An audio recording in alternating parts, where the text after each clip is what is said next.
that he belongs in the top echelon, you know, with the fights that he fought, that he deserved a shot.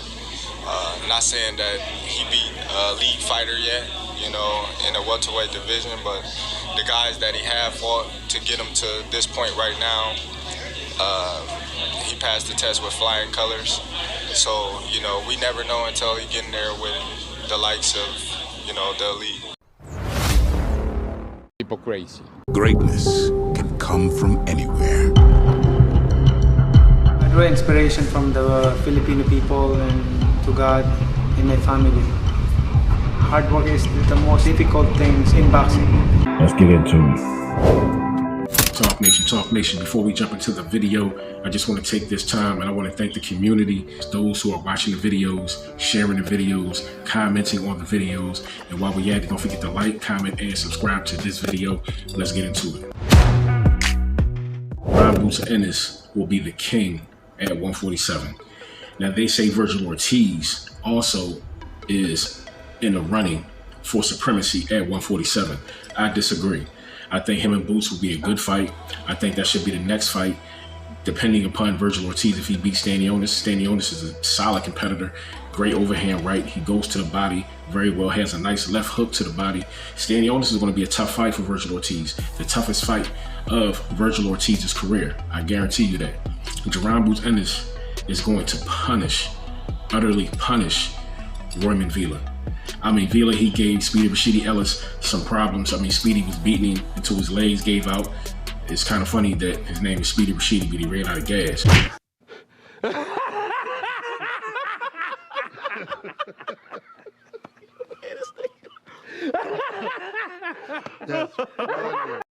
So that's why it's a little bit salty for Speedy Rashidi, because he was winning that fight. And ROIMAN Vila came back and stole that fight. So good victory for Vila, but going up in there against Jaron Boots Ennis, I mean, the skill sets is just light years apart. I mean, Boots is going to punish him. We seen when he fought Karen, he didn't come to fight. He came to run. He came for a marathon. He ran that fight, and Boots was still touching him up, catching him with good shots. Now, because of that, and I said this, Jaron Ennis can use that, and he can learn from it. Learn how to cut that ring off better. Learn how to box your opponent in and pick him apart, wear him down. Do the same thing Errol Spence does, you know what I mean? But do variations of it, because just like Terrence Crawford, Jaron Ennis, his toolbox and skill set is very deep. He can do a lot of different things in the ring. He can fight off of the back foot. He can fight going left, right, forwards. He can get in the box and he can bang it out with you. You know what I mean? He can fight mid-range, long range. You know what I mean? Very athletic, moves very well on his feet, very explosive, dangerous finisher, has power, can switch hit. He's as dangerous as a southpaw as he is in orthodox, just like a Terrence Crawford. But a lot of people revere Terrence Crawford as the best switch hitter, but I don't. I never did. I believe that Jaron Ennis is the best switch hitter in boxing. He transitions so smoothly, so seamlessly. While Jaron Ennis is mixing it up with you, he switches while he fights, while he's in the action of fighting, not just in movement and resetting to the southpaw position. No, Jaron Ennis, while he is fighting and mixing up his shots, he can be on either foot, either stance. And if you try to push Jaron Ennis back and give him the fight on the back foot, you still gonna wind up catching something sweet. That's what makes Crawford versus Spence such a great fight, because Terrence Crawford can fight off of the back foot, he can box, he can bang, and with the pressure that Errol Spence is going to bring to the fight, it's very explosive to see and interesting to see with Terrence Crawford. What kind of calculations and adjustments is he going to make in that fight? It's going to be a great fight. And Jaron Ennis, at some point, he wants to fight Terrence Crawford. At some point, he wants to fight Spence. Spence already said, basically, if the money there, if the bag right, I'll fight the young brother. And guess what? I've said it before, I'll say it again. Jaron Ennis can beat Spence and he can beat Crawford. Yes, Spence, he feels as though, you know what I mean, he's the bigger dog, he's the competitor, but I mean, Boots is bigger than Spence and Crawford, y'all. A lot of people may not realize that. You know what I'm saying? Boots is already bigger than Spence and Crawford, you know what I mean? So when they rehydrate, you know what I mean, like Boots he can hold his own against Spence or Crawford. Especially Spence, because everybody likes to say Spence because Spence is a naturally bigger 47-pounder. Yes, eventually his body frame is time for him to move up. But the thing about it, man, like you look at Manny Pacquiao, 8-division world champion, 4 big guys. His whole career has carried his power up his whole career. So why is it so far-fetched to say that Terrence Crawford can do the same thing? He can come from 30, 35, you know what I'm saying? Go to 40, go to 47. And still not only have his power, but be even more explosive and powerful as he moves up in weight. That's a luxury, that's a benefit of moving up from a lower weight, especially if you are a top tier athlete. And Terrence Crawford, like a Manny Pacquiao, these are elite athletes. These are elite competitors. So just because he's coming up, this is Terrence Crawford from a lighter weight, that does not mean he's going to be power deficient in the fight.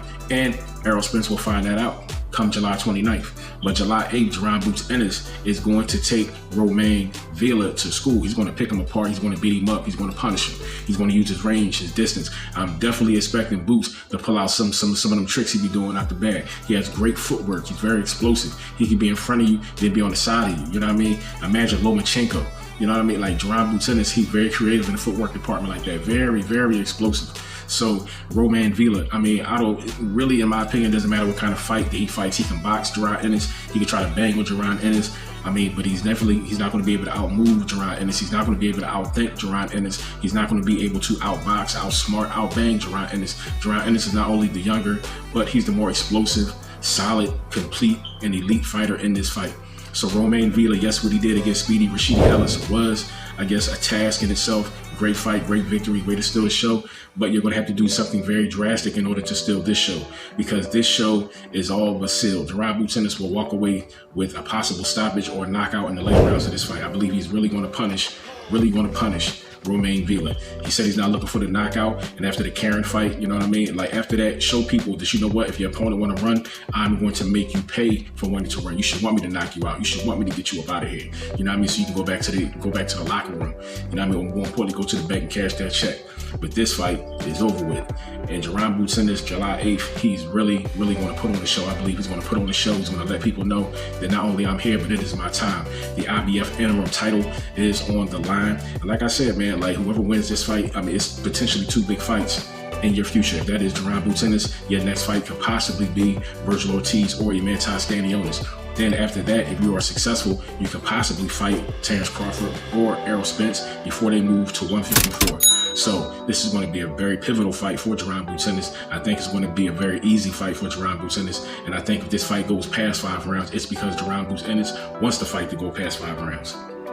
So we're going to see. It's going to be a great fight. It's going to be a great night of boxing. Can't wait to see Jaron Boots Ennis back in the ring. Mr. Catch a Body back at it. July 8th. Talk Nature, stand up. It's your boy. That's all I got. Peace. Fatality.